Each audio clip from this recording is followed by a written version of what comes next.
If you pay attention to Genshin content at all, you'll inevitably encounter lots of discussion about the meta. Whenever a powerful new character comes out, or someone discovers a new team which synergizes particularly well, there's tons of talk about how they redefine the meta. Other characters are dismissed by many as pointless because they're not considered meta. And yet, this is a single-player exploration game with a well-deserved reputation for being pretty light when it comes to combat difficulty. Surely that kind of game is the last place you'd expect to see people care about any kind of meta, right? So why do people care? How does that skew people's perception of the game? Is there anything positive which comes from people's obsession with it? And why, as someone who could not care less about meta, am I still disappointed when characters are underwhelming or worried when others are overpowered?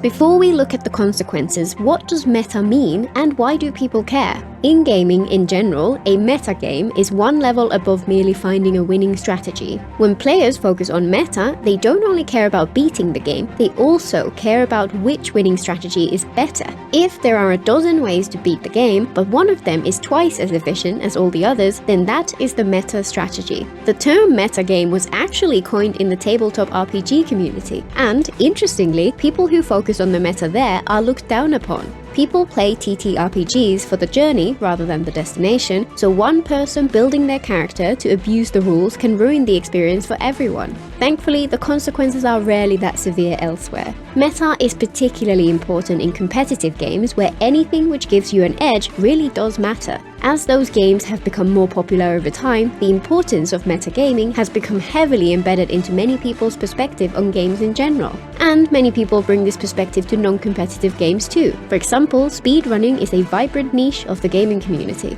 Genshin, of course, is a single-player action RPG with a fun combat system, so it really felt odd to see all the discussion about the meta back when I started. While some would find a way to take it into a competitive direction no matter what, the reason many care is the Spiral Abyss. In terms of combat, once you build your characters past a certain level of strength, the Abyss is, or was, the only regular content which poses any significant challenge. Depending on the strength of your account, it can be difficult to reach 36 stars, and even harder to do so consistently. The rewards incentivize people to get as far as they can, so it was natural for people to look for ways to get the most rewards for the least effort, and the Genshin meta was born. And since the enemies in the Abyss change regularly, and the list of available characters is always expanding, the meta is forever changing too.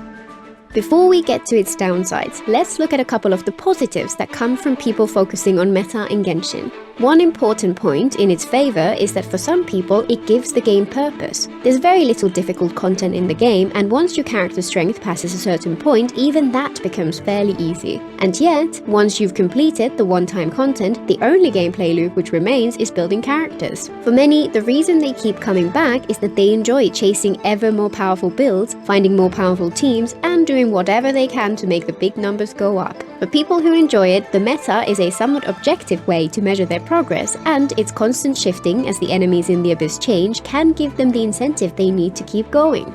More broadly, the pursuit of meta has led to a deeper understanding of the combat system. Genshin's combat system can seem fairly intuitive at first glance. Elemental powers are a cliché for a reason, and reactions could have been just a cool little gimmick which encourages people to combine them together without adding much depth. Instead, the system has so many layers and such nuance to it. The drive to reach higher numbers has helped push many in the community to really examine the tiny details of the combat system, explore how it works in minute detail, and theorize about how the underlying systems actually function. Poise, ICDs, elemental gauge theory, it can be really fun to dive deeper into these concepts and figure out how to make the most of them. And it's unlikely anyone would have ever discovered them without that push to figure out meta teams. This greater understanding has led to much more concrete answers to the kinds of questions which people always ask. Is this new character better than my current one? Should I invest in them? Would it be better to spend my resources on this weapon or that one? And without it, the quality of guides and the discourse in general would be much lower.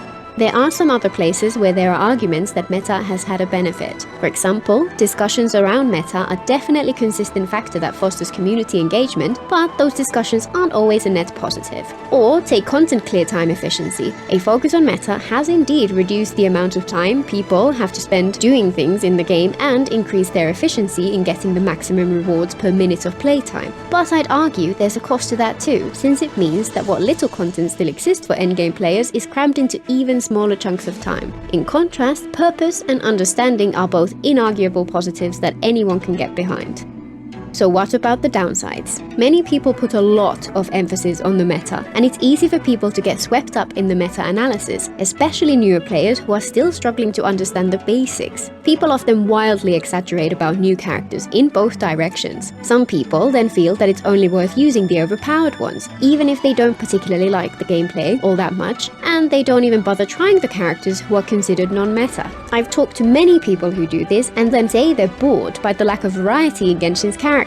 What they fail to see is that the variety they want is already there. They've just dismissed it as irrelevant because the other characters can't quite clear the abyss as quickly as the ones they already use. For me, trying out new teams is half the fun of playing Genshin. It's sad that some get so focused on min-maxing their teams that they lose touch with the creativity and fun of experimentation.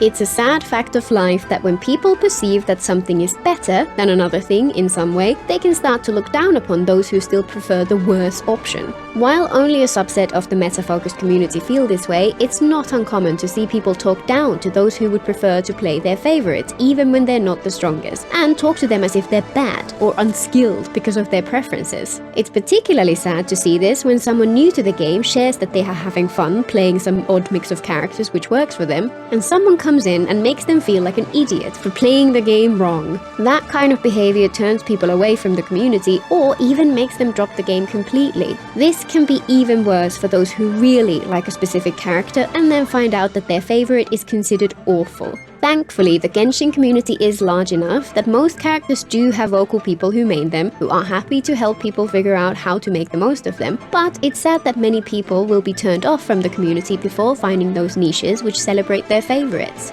It can be even more problematic when it extends to wishing. People can feel pressured to wish for certain characters just because they're meta-defining, rather than because their gameplay is fun or because they have a cool design or a relatable story. Even worse, if the character is a 4-star, and with the meta forever shifting, there's always going to be someone new that people have to pull in order to keep up.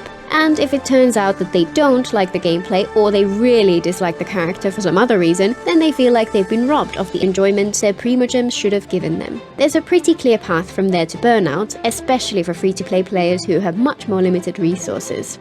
The other side of building your teams for meta is that once your characters are optimized for the Abyss, the combat in the rest of the game feels very underwhelming. Since Abyss-focused players are likely to enjoy combat, this is objectively a bad thing. While there are ways for people to get around this, such as removing their characters' artifacts when fighting enemies in the overworld, they all have big downsides. The true solution to this, something I've been wishing for years now, is to give us some way to opt in to making the meta relevant to our entire game. I want an extra difficulty setting available once you reach the maximum world level, which raises the level of all enemies in the game to be roughly equivalent to the Abyss, if not stronger. Let us toggle it once a day, like the world level reduction option. I'm sure so many would be so happy to finally have a reason to use their strongest teams outside of the Abyss.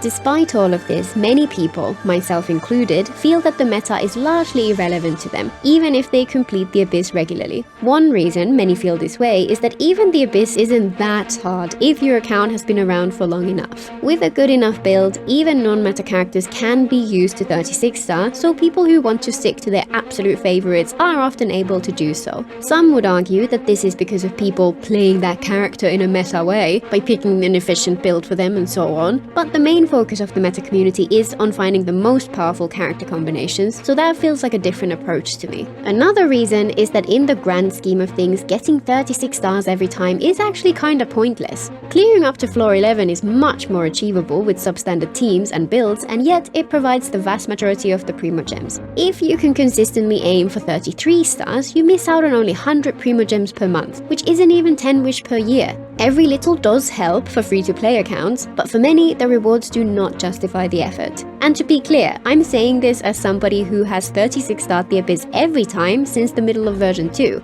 I just do it because I'm a bit of a completionist and because I actually enjoy combat, not because the rewards are too good to pass up. Regardless of how people feel about it, the Abyss is just a tiny slice of content, a fraction of a percent of what you can do in the game, and for many, focusing too much on it can be detrimental to their enjoyment of the rest of it. In many other games, speedrunning is where metagaming really comes into force, since people search for reproducible glitches and other strategies which allow them to complete specific tasks within the shortest time possible. While at first glance the Abyss might seem like a good fit for this, unfortunately it really isn't. For one thing, hyper whales have an absolute monopoly here. It's inherently pay to win, since anyone with a C6 R5 5-star has a huge advantage. And more importantly, the RNG of the artifact system renders it all pretty pointless, since there's no way to get a consistent baseline for character strengths. Speedrunning at its best is pared back to focus entirely on player skill, and sadly Genshin doesn't quite work for that.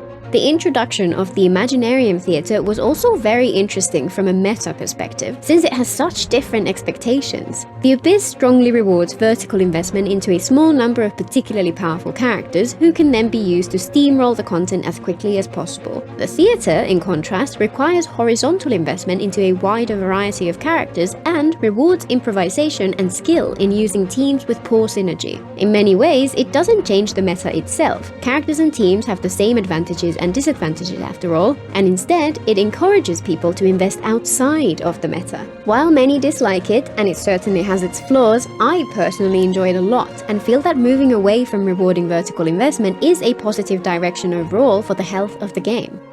So, given that I fall into the camp who don't really care about the meta for its own sake, why do I still mention the strength of characters when reviewing them? Why do I find it disappointing when characters are underwhelming and worrying when they're overpowered? While I don't care about meta, I do care about having fun. I'm perfectly happy running around with suboptimal teams as long as they feel good to play. And there's the problem. Characters who are too underwhelming just do not feel good to play, and that, fundamentally, means I do compare their relative strengths. I talked about my disappointment with many Candace teams in my last video, but the biggest offender here for me is undoubtedly Kaveh. I love him as a character and couldn't wait to get him, but his kit is an abomination. He feels absolutely horrible to play, to the point that I kind of regret wasting the resources leveling him. While I don't think that the vast majority of people should care that he's not in the meta, it's important for them to know that spending their time and resources on a character like Kaveh may not be worth it.